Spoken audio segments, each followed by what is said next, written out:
Cumprimento os irmãos com a paz do Senhor, amém? Amém. Amém. Sempre um prazer estarmos na casa do Senhor.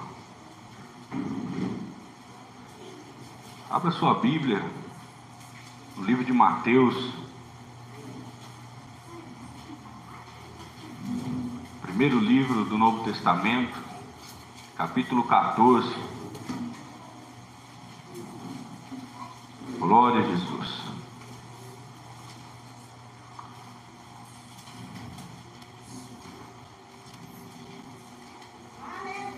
E nós vamos ler 3 versículos essa noite, começando do 29 até o 31, Mateus capítulo 14, do versículo 29 até o versículo 31.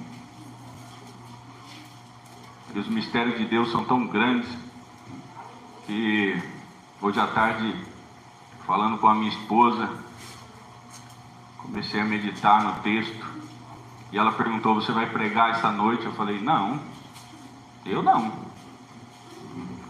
Quinta-feira revelado, mas Deus já sabia, não nos deixou desamparados.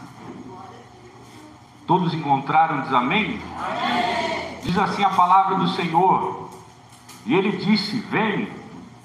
E Pedro, descendo do barco, andou sobre as águas para ir ter com Jesus.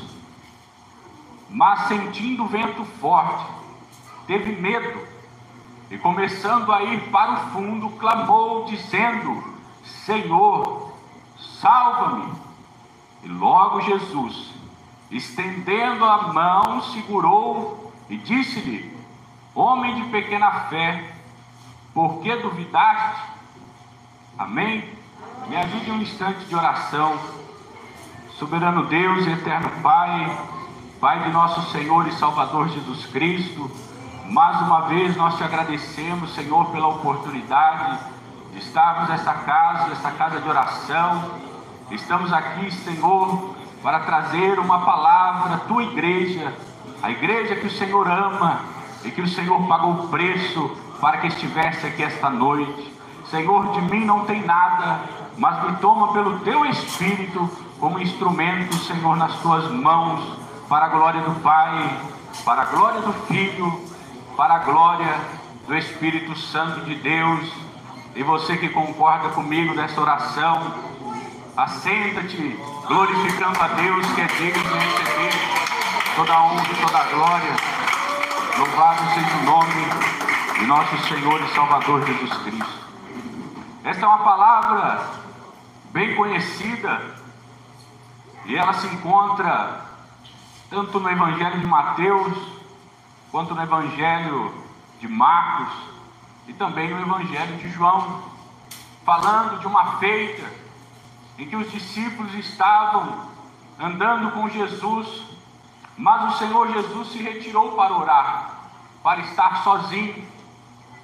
E neste momento que o Senhor se retirou para orar, os discípulos iam no barco, mas o barco, ele foi acometido de um algo sobrenatural, uma tempestade durante a noite, e os discípulos estavam ali lutando, e de repente se deparam com uma cena.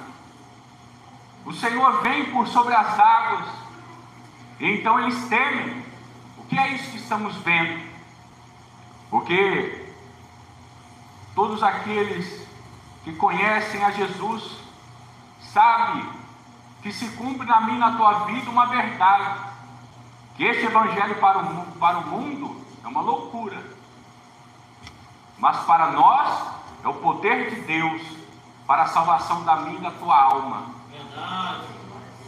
Então Jesus vem caminhando sobre as águas, e eles acham ser um espírito, mas um homem dentre os 12, que tem um destaque muito grande, por ser ele um líder, tomou uma posição.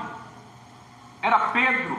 Quando ele escutou a voz de Jesus, e ele diz: mestre, se és tu, me vida aí ter contigo uma atitude muito ousada, porque para que eu e você venhamos a crer nessa palavra, temos de tomar muitas vezes atitudes que são ousadas para os que estão à nossa volta, porque o ministério que Deus tem na minha ou na tua vida, Ele não vai ter na vida do nosso próximo, porque a cada um Ele escolheu especificamente para algo. Todos aqui temos do Senhor uma chamada, e nenhuma é igual à outra, nenhuma, porque o Senhor tem para cada um de nós algo particular.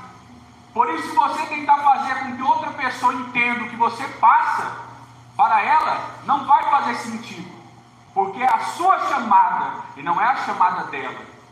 12 homens dentro de um barco, mas teve um que teve coragem de desafiar o Senhor, num bom sentido, não como um rebelde, mas tendo a crença na palavra de Deus e não olhando para que as águas não são firmes.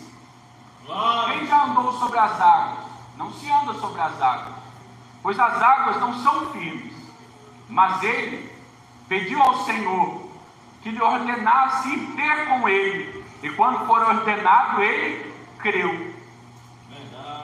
O Senhor disse: vem, e ele foi. E aqui nós encontramos o primeiro ponto da mensagem essa noite. Há um certo momento na minha e na tua vida, o Senhor disse para nós: vem. E você veio à casa do Senhor essa noite. E você está aqui numa igreja que você crê no seu coração, pela pregação do Evangelho, que não é como muitas outras que permitem uma pregação de um Evangelho maltrapilho, mas uma igreja revelada, que tem um Evangelho verdadeiro. E como você identifica esse Evangelho verdadeiro? Quando você sente todo o levante que acontece à sua volta, então você sente a graça de Deus que está contigo e não te desampara em nenhuma dessas circunstâncias. Então, nós fomos desafiados a vir ao Senhor, mas neste tempo, num tempo onde tudo parece precisar de algo que vai contra a palavra de Deus, num tempo onde é tão fácil ter um filho, colocar na mão dele um aparelho, telefone, para que ele se divirta com vídeos e desenhos, mas você crê que isso é contra a palavra de Deus, e você tem que tirar mais tempo para ser pai e para ser mãe dessa criança, porque você não se comporta como o mundo, porque o mundo não pode entrar na sua casa. Quantas coisas nós temos enfrentado quando o Senhor nos disse: vem. Ele não nos chamou para pisar em um lugar seguro, é sobre as águas, é para desafiar a sua fé, é para desafiar a minha.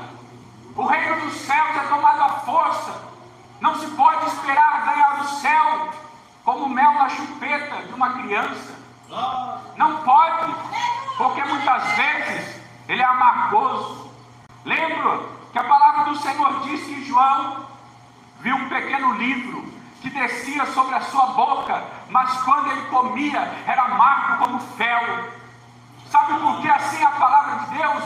Porque quando eu e você vem, as promessas de Deus sobre a minha e a tua vida são doces como mel, mas para alcançar essas promessas, há um caminho chamado renúncia, e ela é amarga como fel. Ela desafia você, muitas vezes, a abdicar de amizades, de trabalho, de família. Às vezes você tem que caminhar um percurso entre você e Deus, e é o percurso que este homem chamado Pedro caminhou. Ele estava acompanhado de 11 homens, 12 com Cristo. Mas no momento em que ele caminhava na direção de Jesus, era somente ele e Deus naquele momento. Não havia ninguém entre eles. Não há ninguém entre nós e o Senhor. A palavra de Deus diz que o Espírito Santo de Deus, ele não é dado sobre medida. O que significa isso?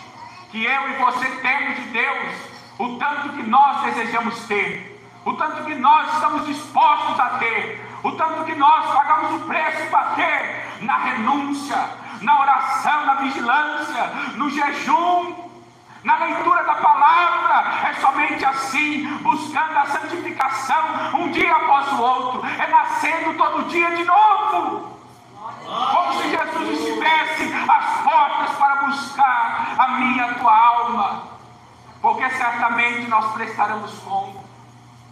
Guarda-te que o Senhor chamou você para algo, mas esse algo desafia você, porque ele não te traz segurança. As águas não trazem segurança para ser pisada, mas você anda pela fé. O justo viverá da fé, diz a palavra de Deus. Não é pelo que você vê, mas é pelo que você crê. E se você crê na palavra de Deus, então você tem de se esforçar para não deixar com que o pecado te contamine, para não deixar com que o pecado contamine o teu cônjuge, para não deixar que o pecado contamine os teus filhos. É nossa responsabilidade como cristãos crer na palavra de Deus e nos esforçar todo dia, porque entre a salvação de todo cristão existe uma avenida e ela se chama renúncia. Ninguém sobe ao céu sem renúncia. E o que Deus pede para um não pede para outro, porque Ele conhece o meu e o seu coração. O que eu preciso consertar muitas vezes não é o que você precisa consertar. Aquilo que você precisa consertar não vai ser o que eu preciso consertar. Deus o sabe, pois Ele sabe todas as nossas quedas. Ele viu em nós as nossas reincidências, todas as nossas traições, mas isso não bastou para que Ele desistisse de mim, de você. E por isso Ele te chamou para que você se lançasse pela fé. E Ele diz: vem. No segundo momento da pregação, diz que Pedro estava caminhando com o Senhor, mas ele se deteve em que o vento era muito forte, e ele começou a afundar, e gritou: Senhor, salva-me. Quantos que iniciaram nessa obra? Alguns vão ter 1 ano, 2, 5, 10, e quando você estava aqui, o teu amor era tão grande que você não reclamava daquilo que vinha sobre a tua vida. Quando vinha sobre você, quando vinha uma fragilidade, você estava precisando de uma ajuda, era financeira, você estava precisando de uma ajuda em oração pela tua família, pelo teu filho, pela tua filha, você não reclamava do que estava acontecendo, você não reclamava, porque os seus olhos estavam em Jesus. É por isso que você caminhava por sobre as águas turbulentas, por sobre o vento forte. Mas quando os seus olhos saíram de Jesus e você começou a ver o que estava acontecendo à sua volta, você começou a afundar espiritualmente, a fracassar na sua fé, porque você não olha mais para Jesus, está olhando para o homem. O homem não tem nada a oferecer. Quantas vezes nós nos deparamos com irmãos inchados na igreja? Porque, irmão, você está inchado com o teu próximo. Ele fez mal para mim. Mas quando alguém não nos faz mal, não devemos exercer misericórdia, porque certamente você já fez mal para alguém e você precisou pedir perdão. E muitas vezes você nem teve coragem e pediu para que o Senhor tocasse no coração dele e dela, para que pudesse ser uma reconciliação. Todos nós precisamos de perdão e precisamos ser perdoados. Todos, porque a Bíblia encerrou todos sobre essa palavra, que todos pecaram e destituídos foram da glória de Deus. É necessário voltarmos ao primeiro amor. É necessário voltarmos a crer e para algo divisor, entre para agregar, entre para que a casa do Senhor cresça. Porque se eu estiver exercendo força sobre esse móvel para aquela direção, e você me ajudar na mesma direção, então esse móvel facilmente será arrastado para frente. Mas se eu estiver exercendo força para cá, e você estiver estiver exercendo força contra mim, em que modo eu estará para uma casa que está contra si mesmo subsistirá? Não pode. Como que o Espírito Santo vai trabalhar na minha e na tua vida se o nosso coração for manchado pela amargura? Precisa olhar para Jesus. Tem pessoas que não recebem mais oração. Esse irmão me disse uma coisa ruim, mas tu não falas também. A palavra diz: se tu pecas, se tu julgas o teu irmão, tu te condenas a ti mesmo, pois sobre o mesmo pecado tu já caiu uma vez. Se não duas, se não três. E quem sabe até hoje não tem caído. Não recebe imposição de mão, não recebe na sua casa, não recebe em lugar nenhum. O céu não pode ser dividido. Não tem como. Porque no céu seremos uma família de Jesus. E no inferno não existe família. Tem pessoas que trocam a palavra de Deus. Eu prefiro ficar com meu marido no pecado. Eu prefiro ficar vendo os meus filhos assim, dessa maneira, dentro da minha casa. Mas se todos vocês forem lançados no inferno, nenhum de vocês se consolará. Poderão ver uns aos outros, mas não terão um pingo de consolo, porque o Espírito Santo não está no inferno. Ele está com Jesus, é no céu de glória. É só lá que há consolo, é só lá que há alegria. Mas, irmão, que tamanho de fé eu preciso ter? A fé de deixar tudo e crer verdadeiramente, porque Pedro olhou e ele creu, mas no momento em que ele tirou os olhos de Jesus, ele afundou. Ele começou a olhar a carne, ele começou a olhar a dificuldade, ele começou a olhar para todas as coisas, mas uma coisa passava para ele: olhar para Jesus. Olhe para Jesus, não olhe para mim, não há nada em mim, mas é em Jesus. Ele muda a história, ele transforma vidas, ele renova. Quantas pessoas que pela essa palavra não permitiram que os seus filhos e as suas filhas entrassem com o pecado dentro da sua casa? Quantos dentro da minha casa não vai entrar bebida, não vai entrar, não vai fumar aqui dentro, não vai trazer aqui dentro para ter um ato imoral, não vai. É a casa do crente, é a casa da serva, do servo do Senhor. Mas, irmão, se eu colocar para fora e ele perder, e se ele vier a morrer, o que acontece? Eu digo sobre essa palavra que aquele que tem compromisso com Deus, Deus tem compromisso com ele. É palavra de Deus, não é eu que digo. E se você não aceitar o pecado na tua casa, por amor a essa palavra, quando estiver lá fora, mesmo que ele e ela não façam nada para buscar a Jesus, por amor da tua alma, Deus vai lá visitar aquela vida. Aleluia. Só tem compromisso com Deus aquele que obedece a palavra, não há outro caminho. Porque se você permitir entrar na tua casa e pecar lá dentro, pode ser que pareça que as coisas estão melhores, mas quem sabe você vai se deparar com um arrebatamento e você ficou para trás, porque você entristeceu o Espírito Santo de Deus quando trocou a palavra de Jesus.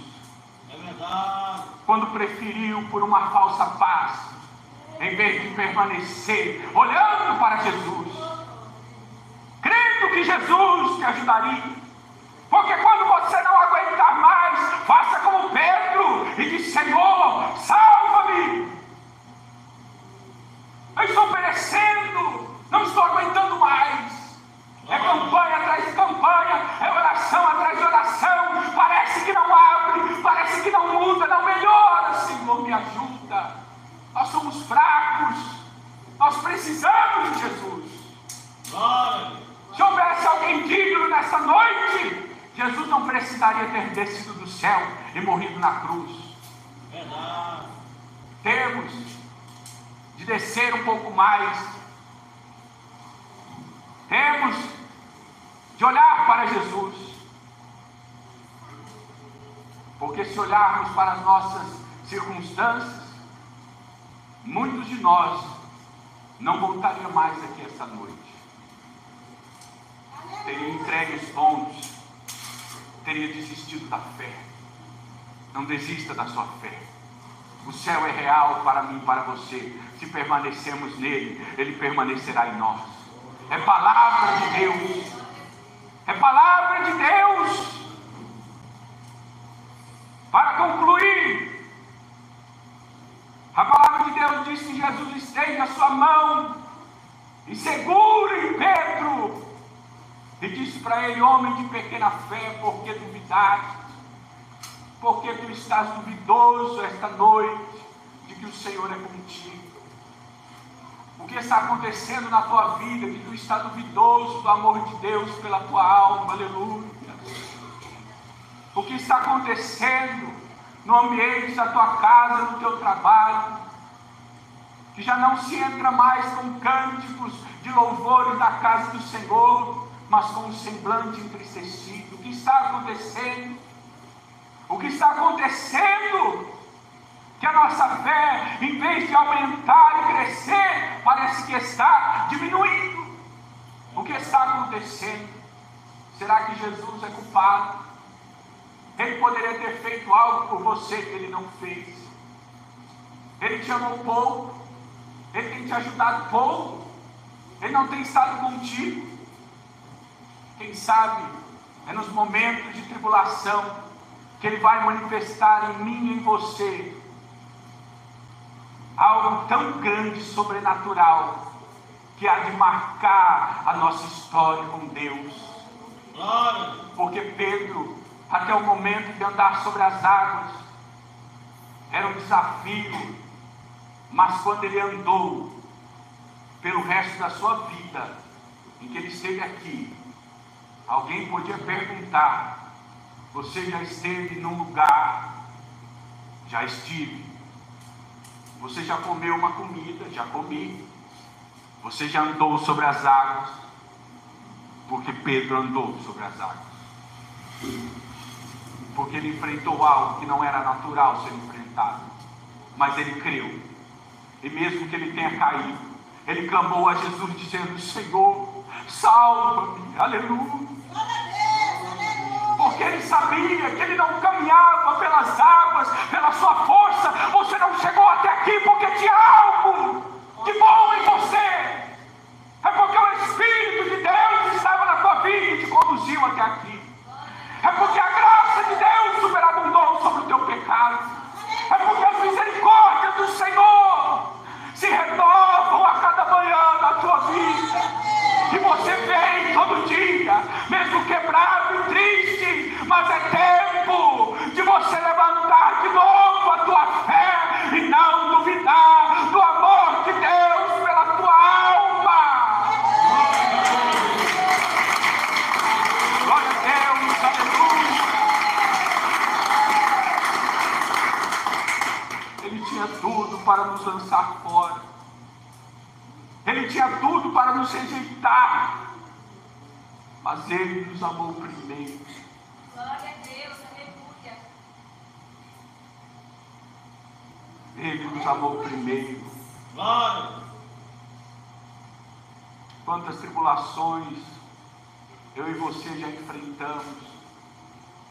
A sua tribulação é muito grande. Se você crê nesta palavra que está sendo pregada esta noite, eu peço a você que você traga em memória todas as situações da sua vida que você chorou, que você disse: eu não vou conseguir, Jesus, é muito pesado para mim. Você falou: eu vou morrer, eu vou sucumbir, aleluia. Mas você está aqui esta noite, é porque as mãos do Senhor não soltaram da tua, Ele te levantou. Porque quando o Senhor levantou a Pedro, Pedro não voltou nadando ou arrastado sobre as águas, ele voltou de pé sobre as águas, do mesmo jeito que ele foi, olhando a Jesus, por sobre as dificuldades. Quando ele voltou de mãos dadas com o Senhor. Eu tenho certeza disso, pela fé, aleluia. Tem que ter fé, aleluia. Eu me recordei essa semana de alguns gigantes que foram tirados da minha vida. Eu disse: Senhor, eu não vou conseguir suportar isso. Quando meu pai morreu, não havia esperança para mim. Eu dizia: Senhor, eu quero uma família na tua casa, e a perda do meu pai era a quebra de um sonho. Era uma promessa que não ia se cumprir mais. Ele não estava aqui. Quando eu perdi um filho, eu disse: não tem mais jeito. Eu vou me entregar ao desespero, à desesperança. Não há nada para mim. Quando eu caí no mundo das drogas, eu disse: Senhor, olha onde eu cheguei. Olha o que aconteceu comigo. Dessa vez, não há escape. E eu vi quando os demônios vinham para buscar a minha alma, pois eu estava em pecado. E naquele momento, eu lembro que eu estava caído e chorando. Eu disse ao Senhor: Senhor, lembra-te das tuas promessas.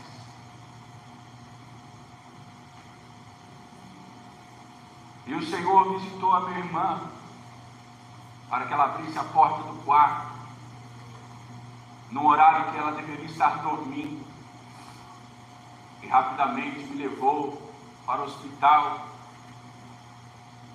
Estava pronto a ter um infarto, os meus dedos todos roxos.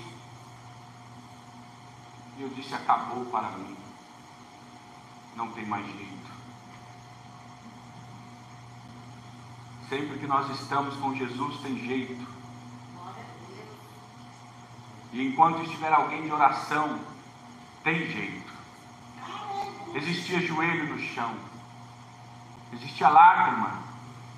Nós não entendemos o jeito que o Senhor vem, mas Ele vem. Ele não tarda, diz a palavra do Senhor.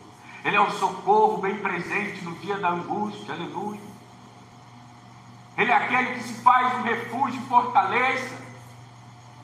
Ele é aquele que nos livra de mal. E tudo isso foi trazer de memória para me lembrar do que Deus tinha feito na minha vida, que não foi pelo meu esforço, foi pelas misericórdias de Deus que triunfaram sobre o juízo. E quando eu vim a essa casa que o Senhor me chamou, dentro da sala da minha mãe, eu disse: Senhor, quem vai cuidar de mim? E eu senti quando o Senhor estava a me dizer que Ele cuidaria de mim. Mas eu vou deixar o meu trabalho, a minha mãe doente, os meus irmãos, para ir a um lugar onde eu não conheço as pessoas, para ir a uma igreja que eu nunca ouvi falar. Mas através da vida de alguém, estava a contar que esse era o caminho. E a primeira pregação minha, um homem que deveria estar morto, eu disse: Daniel, não tem desculpas para que você use esses aplicativos. Você tem que ter fé.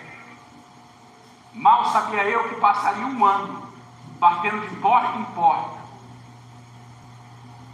Se eu falar que já foram aproximadamente 400 currículos enviados, acredite, porque foram. Todos me pedem: traga a tua doutrina, negue o teu Deus, negue a tua fé, receba uma recompensa por isso, peça aos terceiros que usem por você. Não adianta de nada, pecado do mesmo jeito.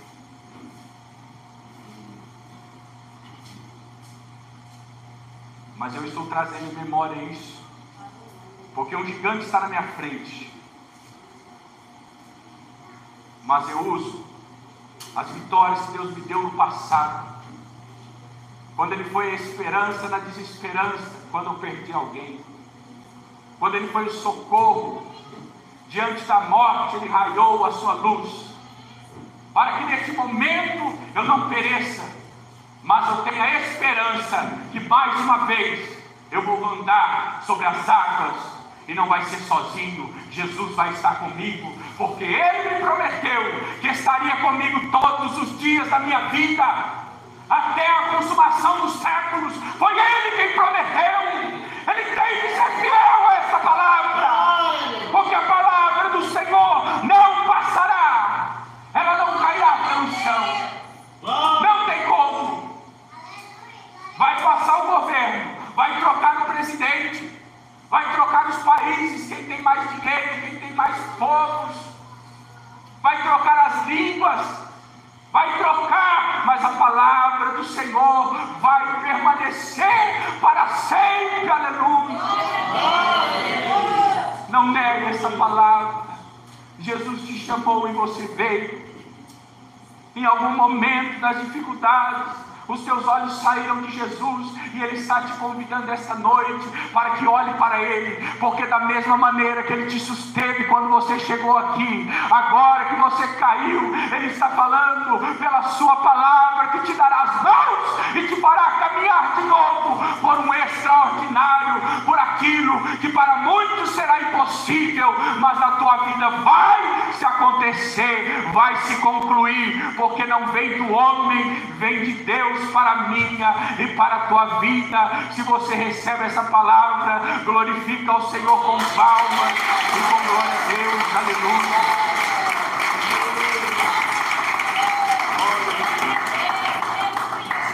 Glória a Jesus.